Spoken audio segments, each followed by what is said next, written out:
right? And look, we have the opposite and the adjacent angle, which means we can throw this in the tan function. So tan of some theta will give us the opposite side, 1, over the adjacent side, 12. Make sense so far? And then, of course, inverse tan both sides. We get theta equals tan inverse of 1/12. What do we get? Cool. Let's type that in. So again, shift tan brings up inverse tan of 1/12. Boom, 4.7 degrees. There you go. That's the answer to that one. 4, and what do they want this to? To the nearest tenth?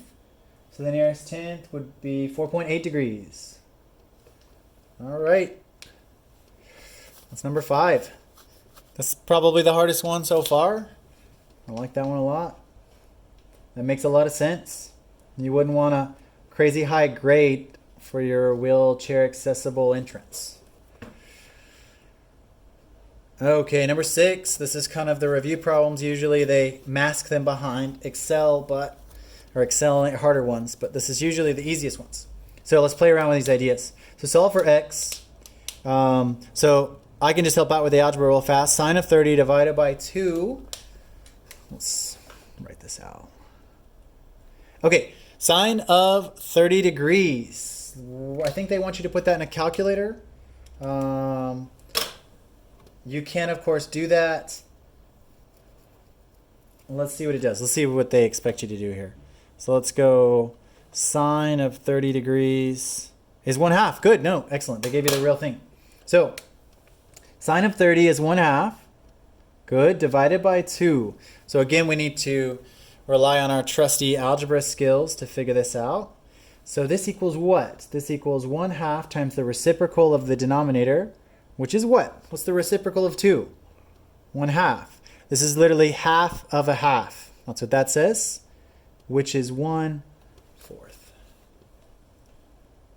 Cool, that's that. So all of that was just solving the right-hand side of the equation, right? So now we get 6x equals 1/4. Cool. And now we're solving for x. We just need to divide by 6, which is kind of funny, and then divide by 6. Exact same thing again. So we're going to get some x is equal to 1/4 times 1/6, which is 1/24. That's your answer. Okay, lots of playing around with this idea of the algebra behind dividing by a decimal or dividing by a fraction. Okay. Cool, that's that one. 6b. 2x over 3 equals 5 times the tan of 45. Now notice they're giving you trick functions that they think you can guess. So take a minute before you just plug this into a calculator and think about what these are. You can probably solve these yourself, particularly if you're interested in becoming more advanced in these things. It might be wise for you to just think these out slowly. So let's take a look. Tan 45. Let's look at a 45-degree triangle. Remember, that means that the two sides are what? The same, right? Congruent. So that means here's 45 degrees. If these two sides are the same, then what's the tangent of that? So it would be opposite over adjacent. So it would be, let's call this like the opposite, and let's call this the adjacent. But it doesn't matter because they're equivalent, right? So something divided by itself is always what? It is 1. So tan of 45 is 1. Cool, a calculator can confirm that if you'd like to see it. So let's go tangent 45 degrees. Interesting. Sometimes doing it through a calculator makes it hard to understand actually. So that's just 5. Multiply by 3/2. I'm going to go a little faster. Good. So we get rid of the 2, get rid of the 3. So our x now will equal 5 times 3 divided by 2, which is what? 15 halves? There you go. Okay.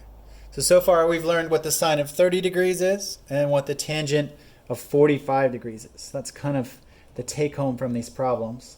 The algebra should be simple for you. Okay, lastly, 6c x over cosine of 60 degrees equals 10. Okay, exact same thing. So this is harder probably. Well, you could probably make a guess. If sine of 30 was 1/2, what do you think the cosine of 60 is? You've seen this in our lectures. This is a very advanced idea. They're equivalent to each other. And we could draw out a triangle and explain that. But I think for the time being, I'll just plug it into a calculator and show you on this. Cosine of 60 degrees is 1/2 again. Excellent. So we've got x over 1/2 equals 10. What do we do here? This is kind of hard to get rid of this idea, but how do we send this 1/2 to the other side? How do we get rid of that? Well, you've got two options. You can kind of compute this side and then divide it off, or we can do what? So how do we get rid of a half of something? Dividing by a half?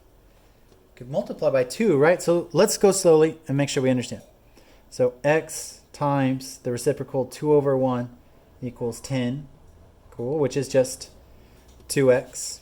And then what if we divide it by 2, we would get x equals 5. There you go. All there is to it. That was 6c in our very last problem.